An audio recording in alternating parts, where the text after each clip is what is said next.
பனையூர் கேட்டு வாசல் நிக்க போறீங்களா? இல்ல உங்க வீட்டு வாசல்ல நிக்கிற உங்களுக்கு எம்எல்ஏ வேணுமா?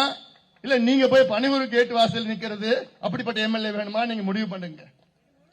சினிமா நடிச்சா போதாது, மக்களை சந்திக்கணும், தெரு தெருவா போகணும். அப்படி வருவாரா? தெரு தெருவா வருவாரா? உங்ககிட்ட ஓட்டு கேட்பாரா? ஓட்டு கேட்க கூட வராது. அதுக்கு பிறகு வந்து பாப்பாரா உங்களை? இல்ல, நீங்க தான் போகணும். கரூர்ல நடந்ததெல்லாம் தெரியல உங்களுக்கு. நடந்து அவங்க தான் போய் பார்க்கறாங்க, இவரு போய் பார்க்கல. இதெல்லாம் சிந்தியுங்கள். ஏதோ சும்மா பல பல பல பலன்னு போட்டு எல்லாம் இருந்ததுன்னா அப்படி ஓட்டு போட்டுடணும். உண்மையானவர்கள் யார்? உங்களுடன் சேர்ந்து போராடுகின்றவர்கள், உங்களுடன் சேர்ந்து நிற்பவர்கள் யார்? பாட்டாளிகள் யார்? உழைக்கின்ற வர்க்கம் யார்?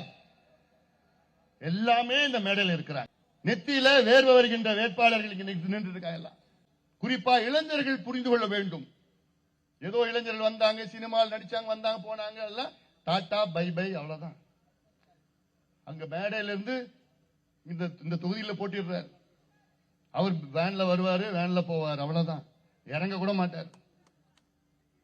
சிந்தித்து பாருங்க, அப்படிப்பட்ட வேட்பாளர் வேணுமா?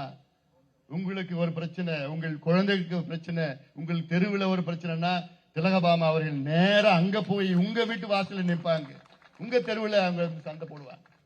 பிரச்சனை அப்படிப்பட்ட வேட்பாளர் தேர்வு செய்யுங்கள். நீங்கள் எல்லோரும் உங்களை மன்றாடி கேட்டுக்கொள்கின்றேன். தமிழக மக்களே, இந்த தொகுதி மட்டுமில்லை, இந்த பகுதியில் உள்ள அத்துணை வாக்காளர் பெருமக்களே, இந்த தொகுதி நல்லா இருக்கணும்.